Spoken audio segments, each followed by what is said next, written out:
ആരാ ഇത് കുഴിച്ചിടുക? ഞാൻ അല്ലാണ്ട് ആരാ? ഞാൻ കുഴിച്ചിടാം. എവിടെയാണാവോ കുഴിച്ചിടേണ്ടത്? എന്താ ചെയ്യേണ്ടതെന്ന് അറിയാവോ? കുഴിച്ചിട്ടാ പോരെ, വളവും ചെയ്യണോ? അഭിപ്രായങ്ങൾ വേണ്ട. വേണ്ട, ഇങ്ങോട്ട് വരൂ. ദുരാത്മശക്തി അനവധീനാവുമ്പോ തളച്ചേ പറ്റൂ. ആദ്യ വിഘ്നവിധി, ഈ കുടം പടിപ്പുരയ്ക്ക് മുന്നിൽ കുഴിച്ചിടുക.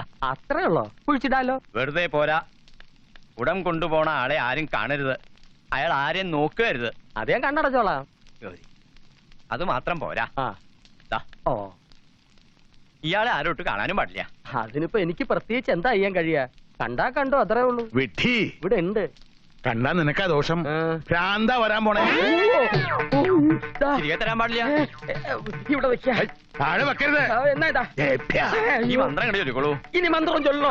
ഭവാനി ത്രിസന്ധ്യ, ഭവാനി ത്രിസന്ധ്യ, സർവസ്ഥായാനേ സർവസ്ഥായാനേ മധ്യമാനസം, മധ്യമാനസം, ഗോപുരം വിഘ്നാംഗരേ. ഗോപുരം വിഘ്നാംഗരേ. 2-3 വർഷം കൂടി സുബോധത്തോടെ ജീവിച്ചിരിക്കണമെന്നുണ്ട്. കുഴിച്ചിടുക. ആരെ? കുഴിച്ചിടാൻ തന്നെയാ പോണേ. നിൽക്ക, നിന്ന് കണ്ണടയ്ക്ക. ഇനി കണ്ണു അടയ്ക്കണോ? അടയ്ക്ക. അടയ്ക്ക.